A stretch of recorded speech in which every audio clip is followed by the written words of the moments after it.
This isn't gonna work well. It's fun.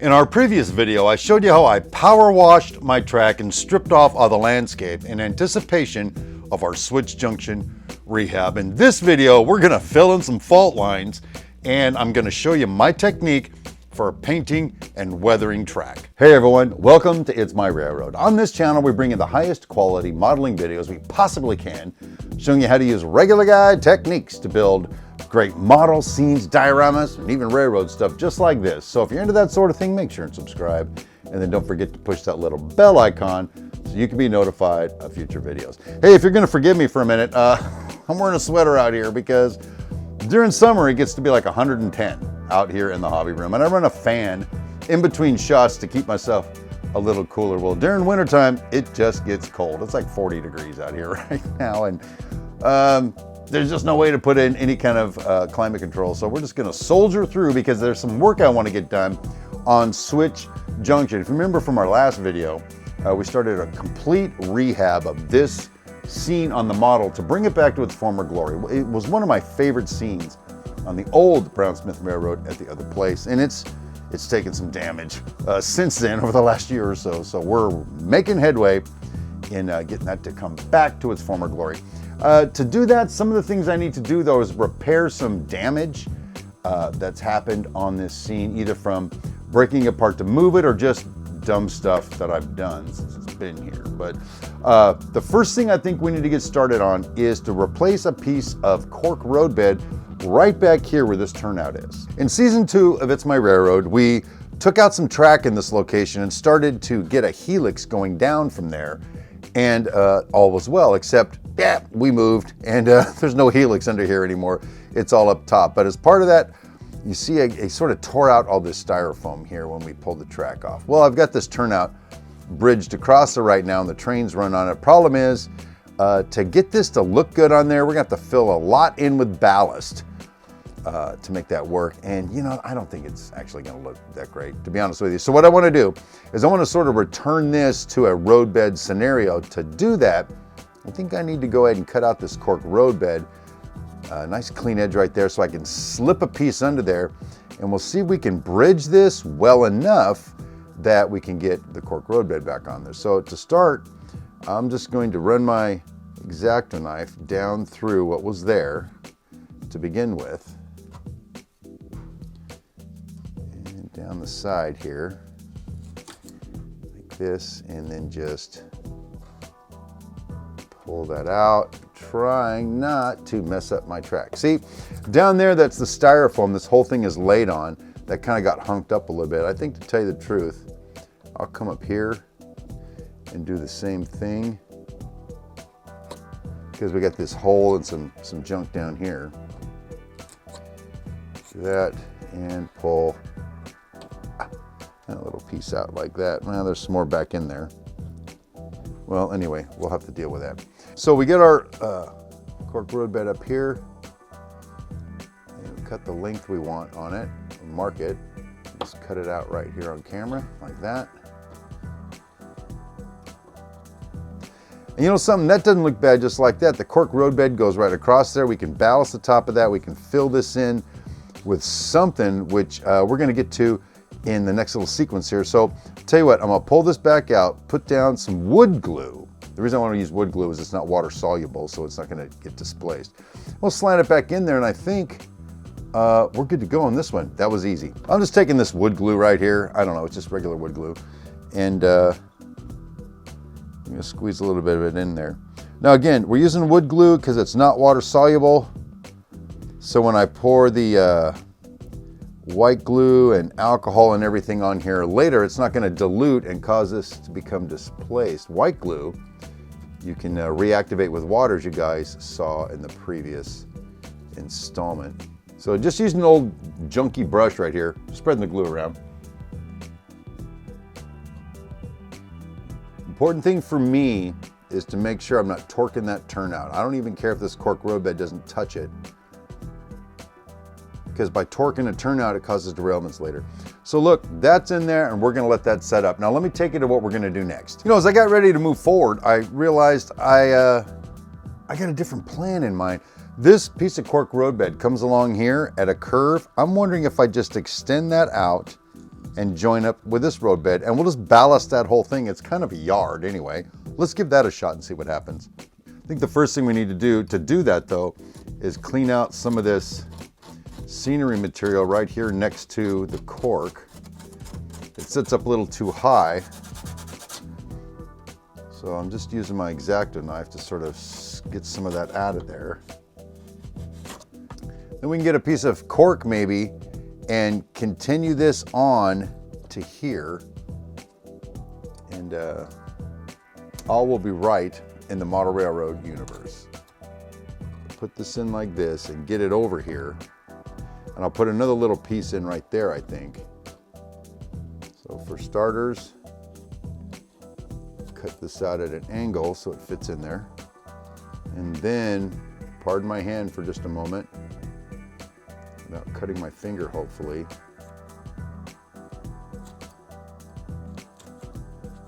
Cut that out. Again, I'm trying to get close right now to have something to put the ballast on when we get in there. That kind of works like that.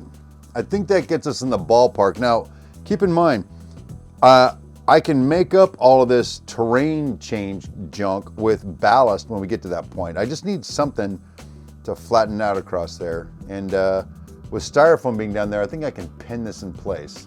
So we'll take it back out for just a second and use some liberal application of glue here.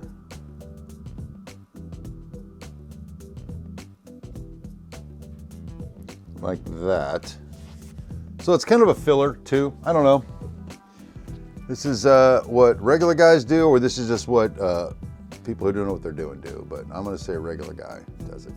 Now to hold that down, like I said, fortunately there's styrofoam underneath here, not plywood directly. So I put that pin in there, that's gonna hold that in place. And I'll get me a pin over here. Hold them down, hold them in place, and let this glue, forgive me, but I'm wiping the excess off with my bare finger. So the next repair I wanna make is for this fault line you see along here. Now, if you've been watching the videos for a while, you know that this is one section of the layout, this is another, and I designed it so I could snap it and pull the two pieces apart, which I did when I moved, but it left this line between them. And you know, if we're gonna make this look right, we gotta fill that in some kind of way. So I've got a plan for that. I think what I need to do, first of all, is scrape out some more of that ballast. I didn't realize I didn't get it all. I'm gonna take some drywall mud and just sort of slather over this to give it something that we can put the ballast or the scenery on. Now, I only need to go up about here, and we're not worried about this section of track right now. We'll take care of this whole scene when we redo the coal mine.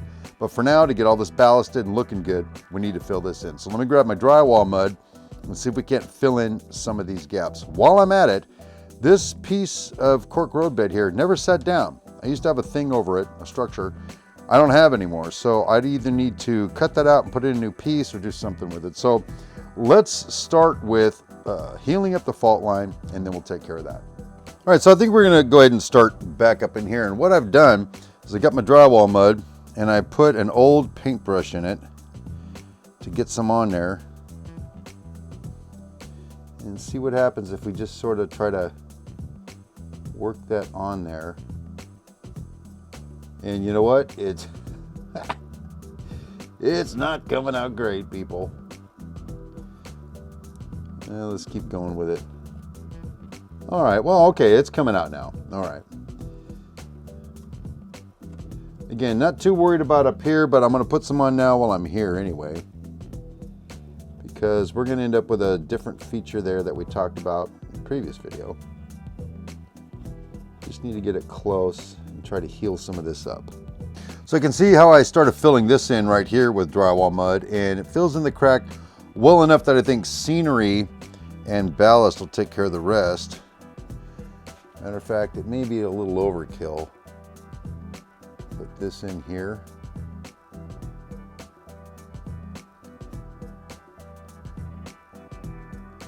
Tell you the truth, this whole scenario here isn't working out very well. Look at that. That just comes right off. Let's just take it off. Let's just bite the bullet, people. Cut this off back here.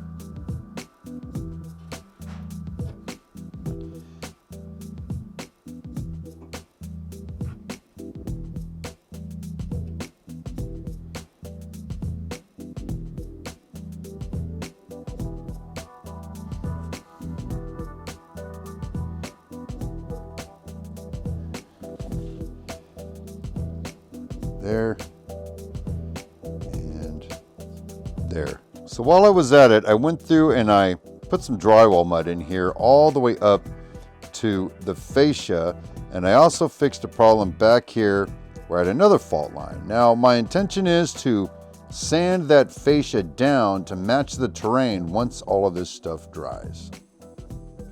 Since I was on a roll, there's a couple of other areas that needed some attention too. I put styrofoam down on the plywood when I built this originally, and I think by banging the old frame off of it, it sort of separated where the styrofoam is, so you can kind of see the lines there. And when I put a dirt road and stuff on there, it's just not going to work. So I went ahead and filled those fault lines in as well. Now, even though my coal mine scene is not a part of this scene or the rehab, there's a couple things I need to do relative to that to make this work so I can paint this one time and be done with it. And that is, I had to put this piece of styrofoam here. You can see it's kind of hangs off and it's not going to look real great. So what I did is I just put that piece of styrofoam on there, and then I cut it with my X-Acto knife to fit, put some wood glue on there, pinned it in place. Once it's done, I'll shape it a little bit better, and I'll use some drywall mud to fill all that in. By the way, I'm digging the drywall mud, and here's why. It goes on easy. You can make it slimy with water, and later on you can sand it, easily sand it to be whatever you want it to be. So for this treatment, that's what I'm doing. Speaking of drywall mud, here's another thing I did. Over here, this is gonna be where my dirt road is coming out of the town and heading off basically to, I don't know, Fertile Valley, I guess. But it's kind of left bumpy from the sculptor mold. So what I did is I just took some drywall mud and I smooshed it along there. And once it's dry, I can just sand it smooth. Again, drywall mud, it sands very easily. It takes great to paint. It takes great to dirt or other scenery materials. So pretty stoked that I put that in there, and that's gonna look pretty good. Behind me, I've got the little mini scene where I parked the Shay in its little engine shed when I'm not using it. Well, needed some work back there. So I took my Dremel and I cut down the fascia to match the terrain that's back there.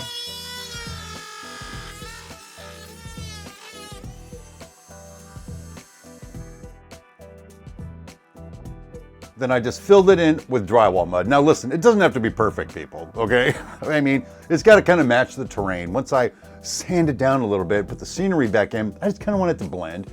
That's all I was really trying to get done there. I also went through and patched up this piece behind me here. Like I told you, I was putting it on pretty thick, and when you do that with drywall mud, it likes to crack. And it did, and generated yet another fault line, which I went through and smoothed back out, so that's gonna be okay once that's done. So, you know, again, it's drywall mud. I love it because I can sand it, I can paint it, I can do all kinds of stuff to it, so I'm gonna keep using it.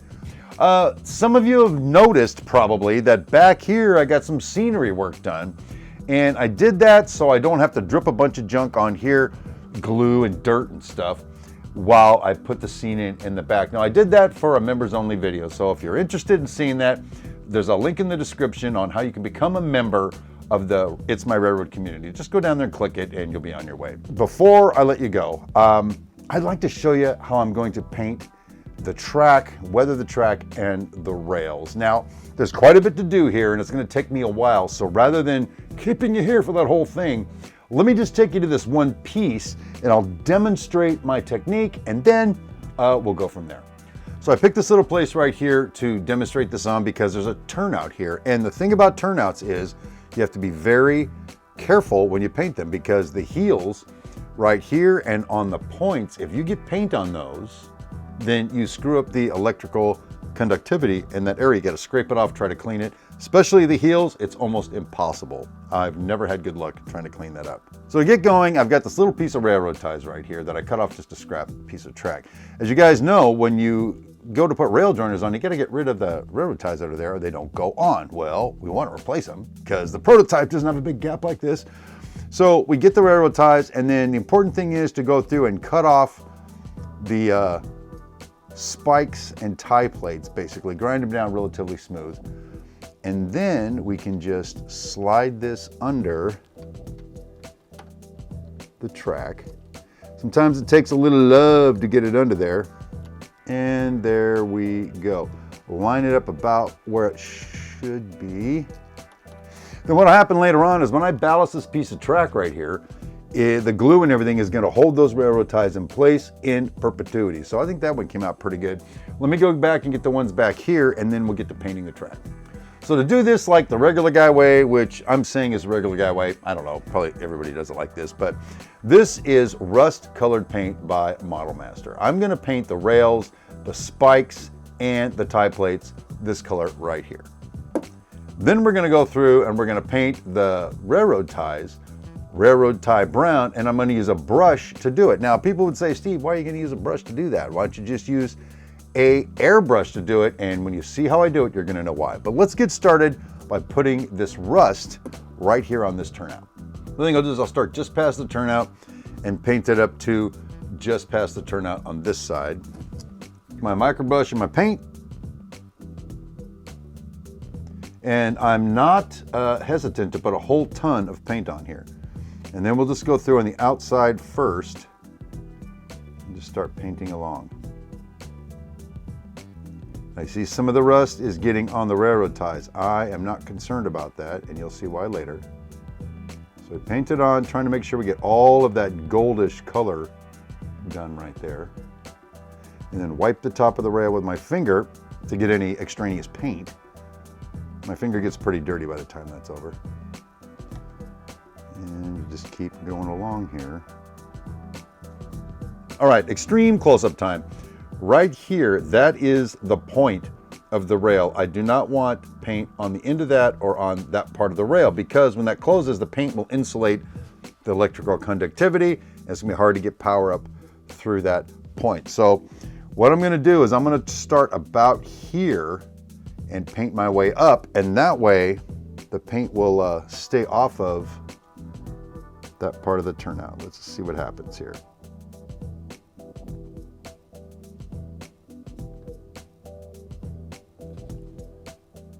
Best we can, but again, I'm going to stop short of this heel right here because I don't want to get paint on it.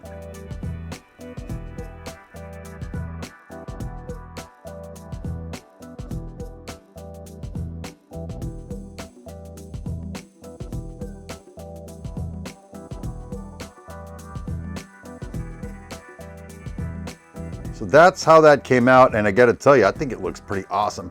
Way big of a difference when you compare it to just a normal piece of track in the realism. And one of the things I did is, like I said, I painted these wheelways up here by the frog and stuff, and what I'll do later is I'm going to just gently tap the top of those with silver to make them look like the rails continue, but we're not going to do that right now. So the next step is to paint the railroad ties. All right, so there's a couple of reasons I don't airbrush this on here. One of them is it's going to get paint everywhere. Second of all, I don't want to cover up what I just did by rusting out those rails. So I get a brush and I very gently get in here and start painting the ties. But you're going to notice occasionally the brush is going to lap up on the rails and cover up some of that rust. And the thing is, that's what I like, because it'll sort of change the weathering. See, even right here you can see how it's rusty and kind of not rusty. It just gives it some variation in its color. So that's why I use a brush to paint this stuff.